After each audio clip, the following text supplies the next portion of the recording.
I agree, and that's why I'm recommending an aye.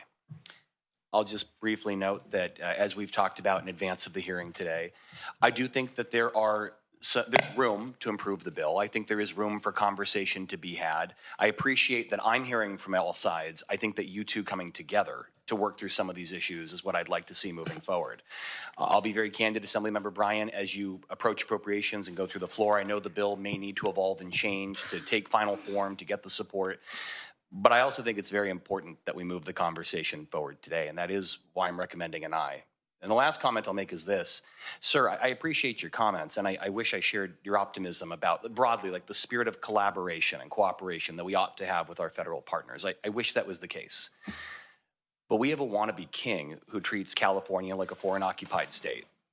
He does. He doesn't give a shit. He rolls tanks down the streets of Los Angeles. He targets black and brown communities. He targets blue states. He won't even hand over the fire recovery funding that is already promised.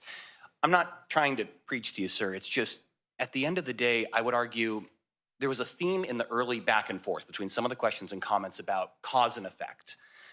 And your point's well taken. I don't agree, but like I understand the point of, well, you know, perhaps what we're seeing on the federal level is a result of things we've done in California. I would say this, too, is a consequence of a dictator who does not work with California partners, who wants to impose his will on a state, who won't even acknowledge legitimate elections. This is the consequence, and I will stand on the right side of history, and I will stand on the right side of this issue. I recommend an aye.